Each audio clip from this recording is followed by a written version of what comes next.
Et ici, avant de passer à P2, il faudra se décider sur la stratégie. Ici, on va choisir Best First. Si on était en DFS, c'est-à-dire en profondeur, on va laisser P2 attendre et on va passer à P3, P4, qui seront les fils de P1. Donc, avec Best First, on va passer à P2. Bien sûr, avant de passer à P2, il faut se poser une petite question. Est-ce qu'on arrête P1 à partir de cette borne?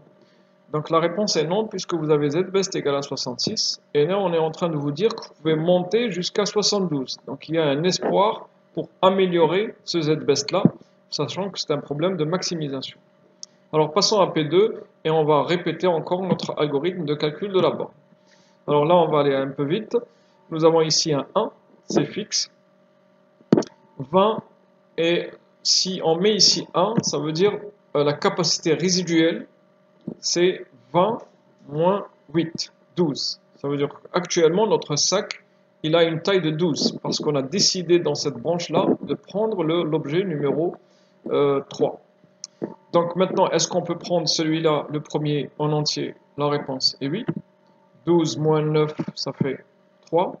Est-ce qu'on peut prendre cet objet-là en entier? La réponse est non.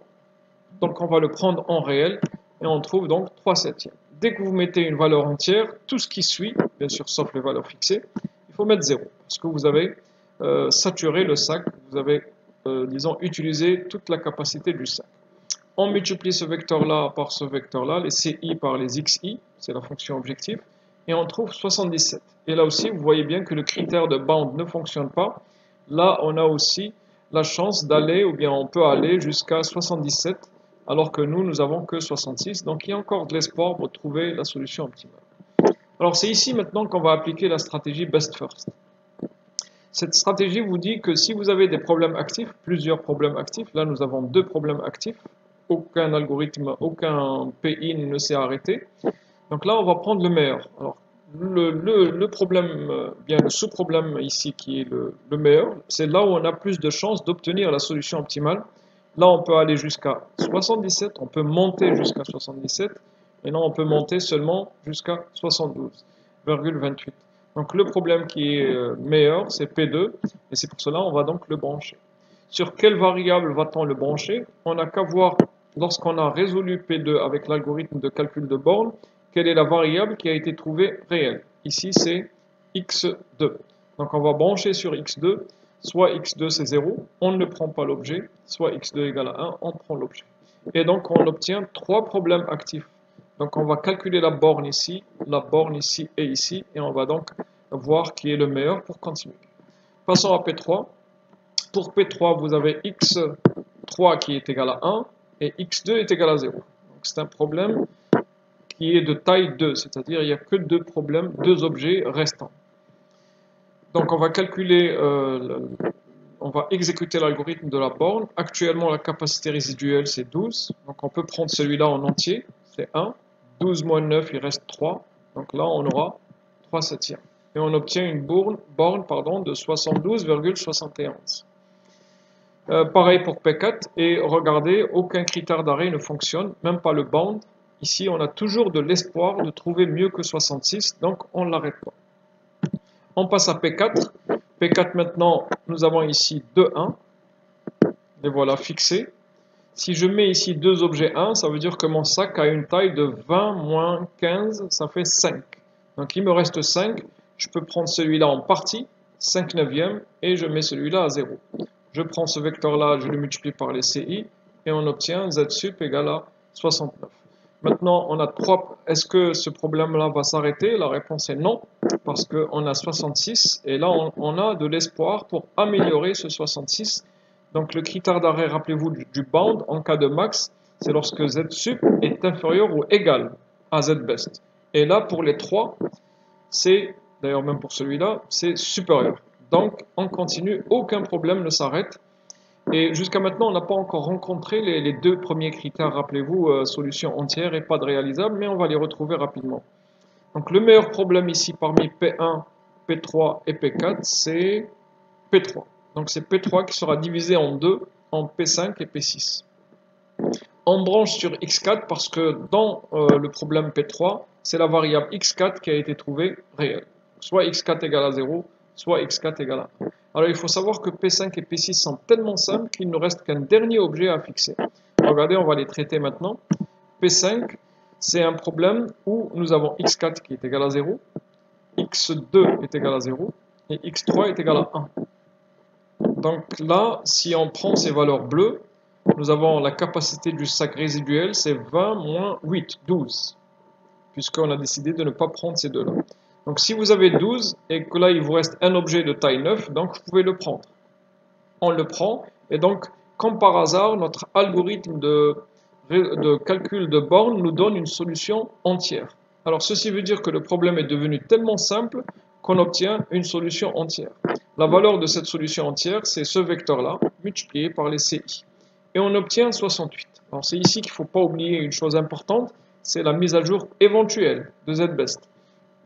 Donc ici, puisqu'on a obtenu une solution meilleure, on met à jour le ZBest. On a obtenu une solution meilleure que 66. Donc on écrase le 66 et on met 68. Et aussi, on efface ce XBest obtenu au début.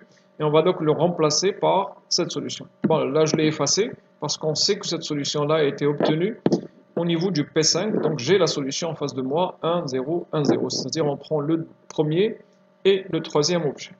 En fait, c'est ça la solution optimale, mais l'algorithme ne le sait pas. Tant qu'il y a des problèmes actifs, il faut continuer. Donc on passe maintenant à P6. Pour P6, nous avons 1, 0, 1. 1 pour x4, 0 pour x2 et 1 pour x3. Donc la capacité résiduelle, c'est 20 moins 15, 5. Il reste 5. Je ne peux pas mettre tout l'objet, le premier objet, donc on le prend en partie, 5 neuvièmes.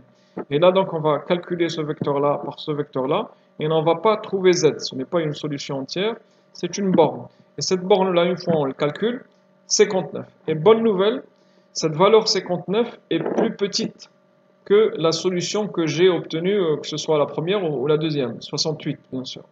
Donc ça veut dire que si on continue par là, on ne va jamais obtenir au-delà de 59. Mais nous, on a déjà 68. Donc le bound ici fonctionne et on va gagner du temps ici. Il nous reste maintenant deux problèmes actifs, le P1 et le P4. Qui est le meilleur? C'est cette fois-ci le P1, celui qui a la borne supérieure la plus grande. En cas de min, c'est celui qui a la borne inférieure la plus petite. Donc passons à P1 et on va le brancher. En fait ici, le 68 ne va pas arrêter ni P1 ni P4. Si par exemple la solution est montée jusqu'à 69, sachez que le P4 va s'arrêter. Parce que ici, ça c'est une borne et nous avons déjà 69. Donc elle va s'arrêter automatiquement. Mais là, nous avons ici supérieur strictement et ici supérieur strictement par rapport à ZBest. Et donc on continue, on divise P1 en P7 et P8, ce sont donc les deux problèmes qui suivent. On va brancher sur X4 parce que dans P1, c'est la variable X4 qui a été trouvée réelle.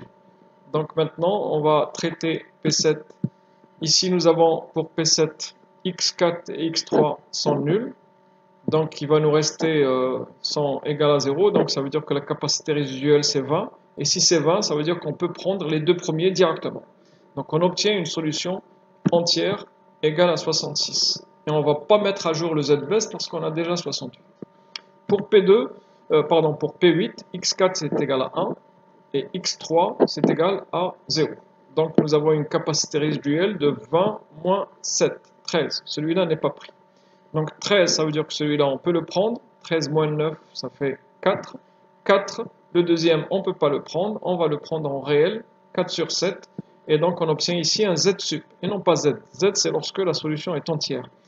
Et Z sup, lorsque la solution est réelle. Donc là, on trouve Z sup égale à 68. Là aussi, le bound va fonctionner, malgré que c'est égal.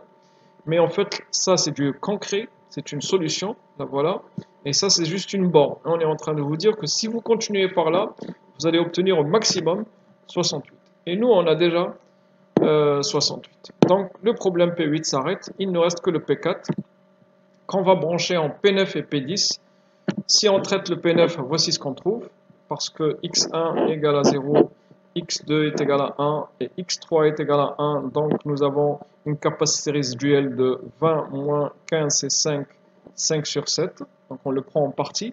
Et on obtient une borne de 51,8. Et donc, là aussi, le bound fonctionne. Donc, regardez le gain de temps. Et enfin, lorsqu'on arrive à P10 pardon, on trouve le critère d'arrêt, le troisième critère d'arrêt, c'est une solution non réalisable. Pourquoi? Parce que dans P10, on a décidé de prendre les trois premiers objets, le 1, le 2 et le 3. Et vous voyez bien que si vous décidez de les prendre, votre sac sera dépassé. 20, on ne peut pas stocker les trois premiers dans le sac. Donc là, on ne peut même pas appliquer l'algorithme de calcul de borne parce que ce problème-là est non réalisable. On ne peut pas prendre ces trois objets-là. Voilà, c'est la première fois qu'on trouve cette configuration où des valeurs qui ont été fixées par l'algorithme correspondent à un dépassement de la capacité. Voilà, c'est à ce niveau-là que tous les problèmes, vous voyez que tous les problèmes actifs ont été traités. Notre algorithme s'arrête et il va déclarer la solution ZBest qui se trouve dans ZBest comme étant la solution optimale avec 68 et X optimal correspond au problème P5, à savoir il faut prendre le premier et le troisième objet, 45 plus 23. Rappelez-vous, l'arrondi qu'on a fait au début ne correspond pas ici à la solution optimale. On a gagné 2 unités monétaires.